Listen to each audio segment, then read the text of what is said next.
how to meet decision makers. The first thing that is important really here is that whenever you meet a decision maker, let it be a mayor or a councilman or a businesswoman, you're not trying to win an argument.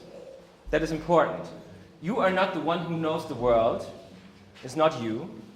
But you are trying to persuade someone.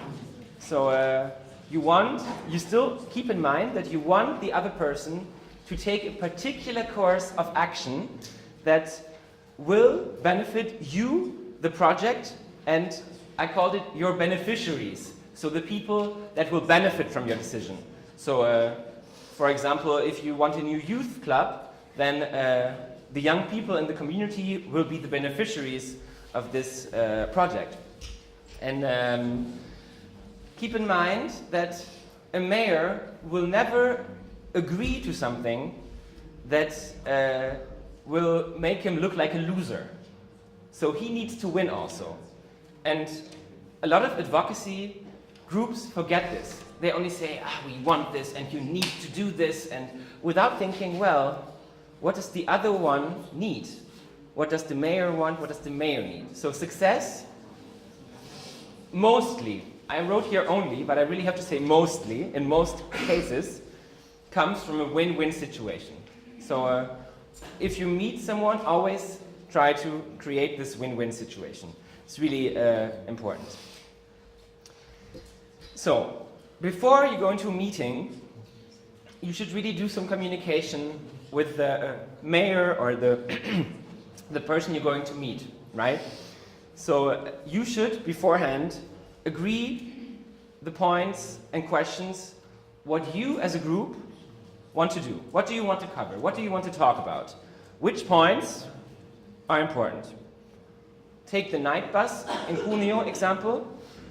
In this first meeting, maybe you want to find out, you want to first present yourself, say, hello, I'm this and this new group, and we have trouble getting home at night, and then you can maybe find out what the position of the mayor is. But you really need to be clear on this, and don't try to explain to him the whole world. He only has 10 or 15 minutes, and so choose what you want to say. The next big point, you should never, ever go alone to a lobby meeting. Never. Because you always need someone else by your side who, in case you're not 100% there, can help you out, or also a witness, so someone who is there with you to watch what has been said, what people agree to. So you need to form your little delegation. It can be 2 people, it can be 3 people. Depending on how many people you meet, it can also be 4, but rather keep it small, but never alone. And then try to communicate with the other side, with the mayor or the office of the investor or whoever you're meeting, and say who will be there from their side. Will there be an assistant and maybe the deputy mayor or the councilwoman, blah, blah, blah. For how long is the meeting set? Of course, you can have a different agenda when you meet for an hour, or if you only meet for 10 minutes, you have a different talk. You have a different kind of discussion. So timing, how long you meet is important, and you should always agree an agenda beforehand. So the points you want to talk about with the mayor. So is it something that maybe there's a topic he doesn't want to talk about, then you should agree this beforehand. Clear so far? Also, you should try to gather as much information as possible about the people you're meeting. So who are they? Maybe you remember from yesterday, from the stakeholder analysis, from the spectrum of allies, and what kind of position the people are in. So try to find out if they're married, if they have kids, which party they belong to, how long they're in office, what their projects are, if if what they have said in the media, really analyze, investigate and analyze, try to find out as much as possible. And then think, on your issue, what will they say? So anticipate their position and priorities, and what they will likely say. So I imagine I have a youth club, and the money in the past 10 years has somehow disappeared, right? And if I say, yeah, so I really want this new youth club, and I know you promised it, and then what do you think, what kind of arguments will they use? They will say, yeah, I don't have any money, no, there's economic crisis, we don't have money, there's no funds. And you should really anticipate this and think of this, but never get stuck. This is important. They will always say they have no money. Most people will say, sorry, can't do. But, you know, money is always a question of where you put it. So, of course, you can spend millions on building a new street, a new highway, a new, I don't know, giving money to companies, to businesses. But you can also give money to youth and culture. It's always a question of where you put the money. So just test what they're saying and respond to this argument. Just answer somehow. When they say, yeah, sorry, we don't have money, then you should always say, but, well, there's something else you can do. Maybe we can look for private funds or whatever. So always anticipate and then have a response in mind. And then check how your resources and your sources of power compare to the one you're talking to the, I called it lobbying target, because you have a target that you want to lobby. What power have you got? Maybe you've got 200 young people that can march through the streets of Cuneo, for example, and he just has political power. That is already a lot, but maybe you have the voice of the street. So try to see what these sources of power you have and what the other one has, to see what it is. And I think you remember this from yesterday. So the interlocutor is the decision maker, and then again, check what's his position, what's his power, what can he actually change, what motivations does he have, why does he act the way he does, and what are his limits also. Maybe he can't do what you want him to do. And of course, never forget, the main objective of a politician is to be re-elected. That's like on the very top of his agenda. This is what he always wants. So do you mean, or you can't give a presentation that you say, if you do this, you will get me elected? No, I wouldn't say, if you do this, you will get me elected. That could be a better chance than Well, what I would argue maybe is that the question was whether you should promise someone, if you help with our cause, you will probably be re-elected. But I would never do this. I would rather say it raises your popularity. It makes you more popular.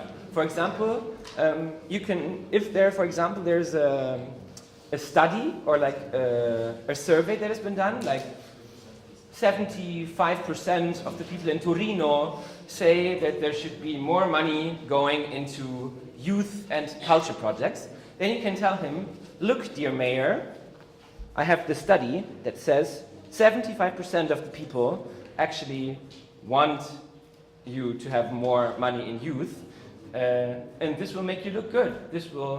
Your voters will like this.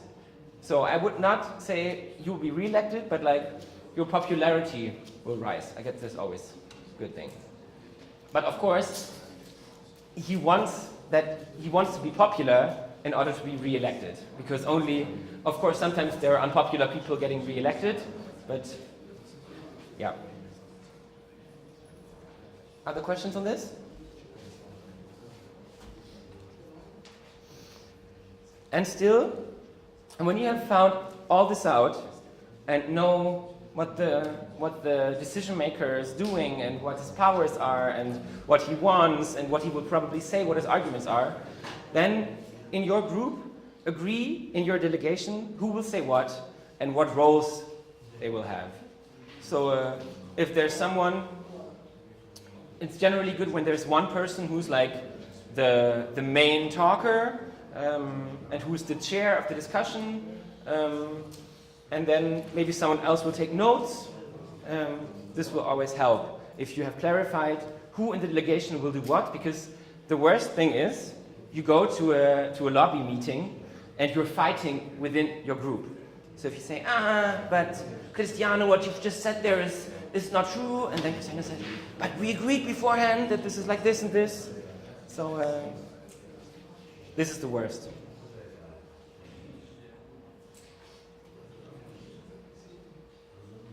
Okay. As I just said, one person should chair the meeting or facilitate it, meaning that he should be the one primarily talking to the mayor and asking questions and really trying to moderate the discussion a bit. And then, remember SMART, specific, measurable, appropriate, realistic, and timed. When you ask the mayor something, when you want something from him, what he or she could do for you, always beforehand make what you want SMART. Say, I want you to meet me in a public conference next month for at least 1 hour, and this will give him something that he can say yes or no to. So make it really concrete and as precise as possible. And always say what your goal in the end, what your long-term vision is. So you want that all people from Cuneo can get home at night, and that therefore you need better bus services. But that all the steps in between, from your goal, from your overall long-term vision, to from where you are now, ask him little demands that are SMART. Is that clear? Mm-hmm. Yeah? And then, when you finally go into the meeting, and hopefully have also prepared some of the body things, number one is keep cool. Like, it is just a human being in front of you. He may be 40 years older than you are, but he's still a normal person that has a family, that could be your uncle or someone else. So don't fly off the handle. Don't lose yourself in, oh my God, oh my God, oh my God. Just keep cool. And then, when you're in the meeting and maybe the mayor wants to talk to you about things that you have not agreed upon beforehand, say, well, but we had said that today we wanted to talk about this and this. So because if the discussion goes another way, then you are not prepared. And always be prepared, right? You have to know what you're talking about. And don't diverge into little details that no one cares about and that you are not prepared about. This will only distract you from your lobbying objective for this meeting.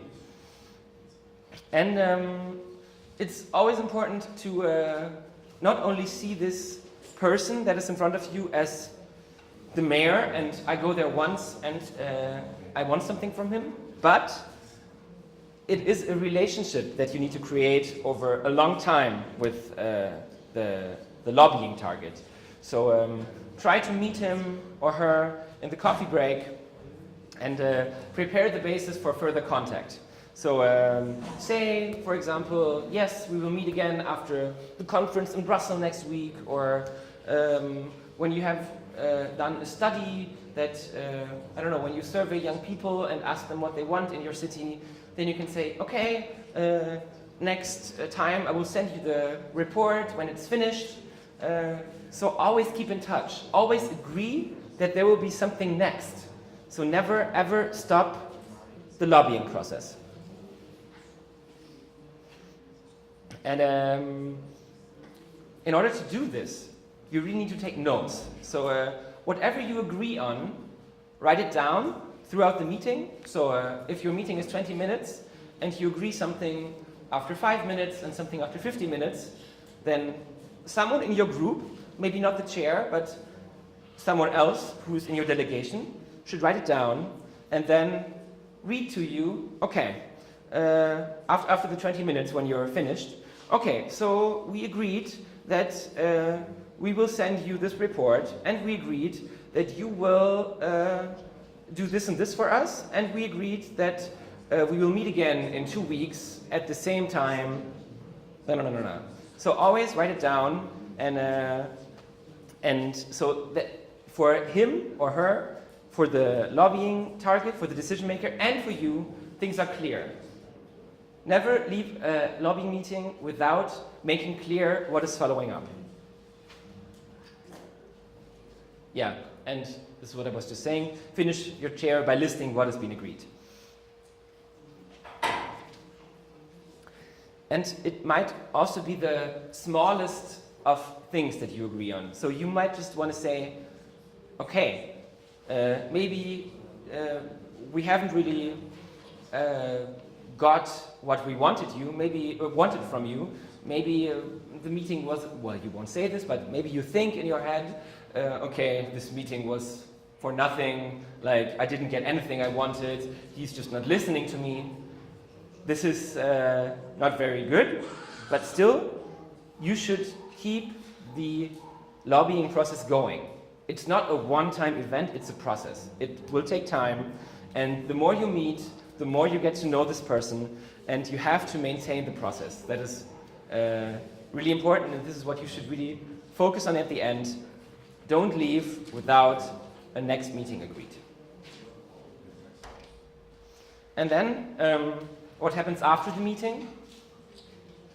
You should follow up. You should write to the people and maybe thank them for the meeting. Say, dear Mr. Mayor, it was great talking to you today. We really appreciate the chance that we could talk to you. And then second, name what has been agreed. Say, here is the study we talked about. I attached it to this email. I know that I will meet you again on Friday in 2 weeks at 3 o'clock. And remind them also what they committed to. So not only what you do, so sending them a study or like giving them something else they need, but also saying, so we are looking forward to getting from you the dates when you're available to speak at our conference. So really make him commit. Remember that, remind him that he has committed to something. And then again, deliver. Be reliable on your side. Provide what you agreed that you would provide. And I said it earlier, successful lobbying is not a one-time thing, it's a process. And so you don't meet someone once, because then he won't remember you. So whenever you show up where he is or she is and then talk to them, this helps building a relationship. It's about personality, and it's about that he is getting to know you, and then maybe he thinks, oh, there's this young person from Lange and oh my God, I'm shaking already when I see her, because she always wants from me that I built this new youth lab. This is already good, because then he knows who you are, and just keep the process going. And always find a reason to get in touch. Be where they are. So send them emails regularly. Send them, hey look, depending on the size of the city, maybe the mayor of Torino won't read your newsletter, but the mayor of Loano maybe will, right? So anything you have, anything interesting, from time to time, send it over and invite them. You can invite decision makers to your little conferences, to your meetings with young people, but also when they have events, go to these events. Always meet them and show that you're there, show that you're interested in the issue. Because politicians always think that there's one citizen, one young person, and they show up once. They say, yeah, I'm on a youth club, and then they never show up again. This is what happens a lot. So people showing up one time and not coming back. And politicians already think, yeah, you know what, you have your idea, but then anyway, nothing will happen. But prove them wrong and tell them, I'm back, this is my issue, I want to be back. Always be there. Keep turning up wherever they are. Also, if it's not you yourself, maybe it can be different people. It can be people other than you in your group that just say, hello, I'm Julia from Jabloano, and I really, I'm in this group that wants a new youth club, and I know you've talked to my colleague before, so please hear me out. Yeah. And again, when you talk to them on the phone or when you meet them in person, always follow up with something written. So an email is the best form. A letter is sometimes not really the thing, but like I guess most people do write emails these days, so always confirm this. And let them depend on you for things they need. So you have contacts, you can bring people to events maybe that he has. You have expertise, so you have knowledge in certain fields. You're the expert on youth policy. You're the expert for certain things. So really make them depend on you. Be reliable, always show up, always be on time. There's nothing worse. Well, I said it already, but like there's nothing worse than I don't know, showing up late for a meeting that you agreed, or not showing up at all. So always be there. Always be better than him. Be better than him or her. Be reliable, and keep the dialogue open. Even if you think he's not helping you at all, even if you think you hate me and you don't want to do the thing I want to do, always keep the dialogue open and show that you're interested. Oh, that was it. This was what I have prepared for the how to do a lobbying meeting. Is there any questions so far?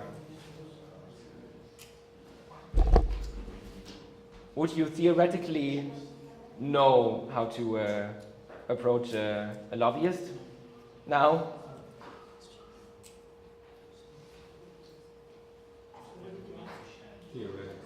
Theoretically. What did you ask? I just asked if you would now theoretically know how you would approach a decision maker.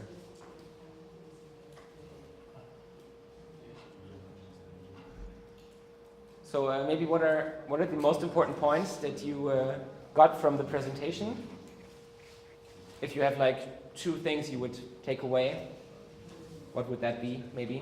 What you're going to say before the meeting and chairperson, so everything's in order and you know who's saying what. Okay, so Anthony says it's important to agree points beforehand and to have a chair who's really moderating the discussion. Maybe something else someone else took away from the presentation? Hello. Be reliable. Switch off your mobile phone before you meet the decision maker. It's most important, switch off your mobile phone. Yeah. Something else that you take away? Yeah. You have to be professional anyway. Even if you saw him in other contests, just like for the coffee break you said, there is the time to be friendly and the time to be the one who brings his own interest, I think. Yeah, you should always try to keep it professional and separate personal from political, right? I guess it's a very good point. How to handle a situation in which you have already agreed something with your mayor. Your mayor says that it's something, it's really reliable, and one thing it could be done, it's really good for the community, but he says, okay, we will do it now we don't have the time. We will do it, but it never happens. Yeah. Remember SMART. So when you get away from the meeting, never get away without having a SMART answer. So, and what you refer to is the T of SMART, timed. He says, we don't have time now, we'll do it later. Well then, really agree with him what this later really means. Is it in 2 weeks? Is it in 2 months? And you don't have to accept anything.